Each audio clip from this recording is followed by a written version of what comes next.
Hostel life એ દિવસો કંઈ અલગ જ હતા. વારંવાર આવે છે એવા મારા હોસ્ટેલના મિત્રો.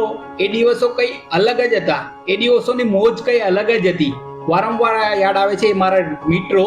હોસ્ટેલ લાઈફની મજા જ કંઈ અલગ હતી. જેના માતા પિતા કહેતા હતા વારંવાર કે ભાઈ આ વસ્તુ શીખી લે, આ વસ્તુ શીખી લે. જે વસ્તુ એ ઘરે માતા પિતાજી દ્વારા શીખી ન શીખો એ હોસ્ટેલમાં આવીને બધું વસ્તુ કરતા શીખાઈ ગયો. તો આને કહેવાય હોસ્ટેલ લાઈફ. હોસ્ટેલ લાઈફ એટલે કે અલગ અલગ ગામથી નાની મોટી નોટો ભેગો થાય, અને આ નોટો ભેગી થાય ને તો બધામાં એક અલગ અલગ પ્રકારનું એક ટેલેન્ટ છુપાયેલું.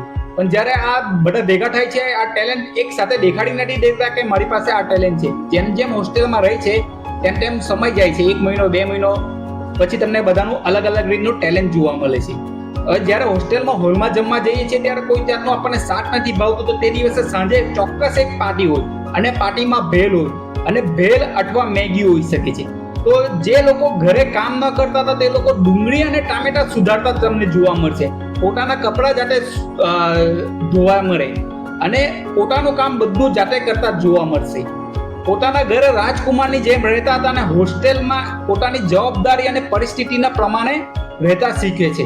જ્યારે કોઈની બર્થડે પાર્ટી સેલિબ્રેટ કરવામાં આવે તો ત્યારે બર્થડે બોમ્બ એટલે કે જે પણ છોકરાની બર્થડે હોય તેના પર ચાદર ઉડાડીને એને મારતા, તો આને કહેવાય બર્થડે બોમ્બ. તો આ રીતે કરીને એમને મારતા, અને આ જે મારતા તેમને રેગિંગ ના કહેવામાં આવે.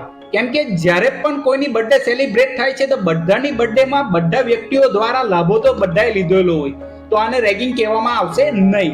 જ્યારે આપણે હોસ્ટેલમાં રહીએ ત્યારે આ તારી વસ્તુ, આ મારી વસ્તુ એમ ના કહેવામાં આવે. આ બધી વસ્તુ આપણી છે. જ્યારે આપણે હોસ્ટેલમાં રહીએ છીએ જીન્સ ટી શર્ટ દરરોજના અલગ અલગ, અને શૂઝ પણ અલગ અલગ પહેરવા મળતા, અને આ બધું વસ્તુ પ્રેમથી કહ્યા વગર એકબીજાની વસ્તુ આપણે યુઝ કરી લેતા ને તો પણ સામેવાળો વ્યક્તિ કંઈ કહી ન શકતો હતો.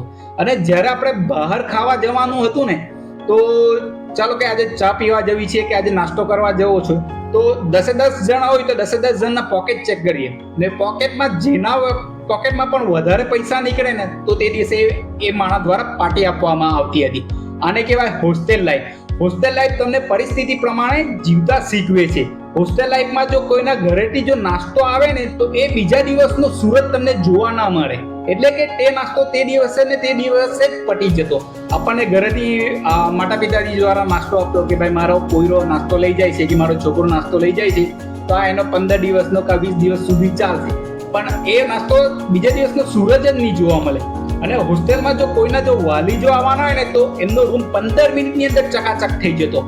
એટલે કે રૂમની આખી કાયા પાલત જ અલગ થઈ જતી. વાર તહેવારો હોય તો મોજ જ કંઈ અલગ કરતા. નવરાત્રી હોય કે પછી ઉત્તરાયણ હોય કે પછી દિવાળી હોય, આ બધા વાર તહેવારની કંઈ અલગ જ કંઈ મજા રહેતી હતી. જ્યારે હોસ્ટેલમાં એક્ઝામનો ટાઈમ ચાલતો ને તો એક્ઝામમાં 2 પાળી ચાલતી હતી એમાં બી, કે પહેલા 10 વાગે સુવા વાળા હોય તો 2 વાગે ઉઠતા, પણ જ્યારે 10 વાગે સુવા વાળા હોય ત્યારે 10 વાગે વાંચવા વાળા હતા. તો આ રીતના એક્ઝામની તૈયારી બી કરતા. એ દિવસો અત્યારે પણ યાદ આવે છે, અને બધા દોસ્તોને કેવું છું કે આ વિડીયો દિલથી બનાવેલો છે. જો તમે ગમે એટલે લાઈક અને શેર કરજો.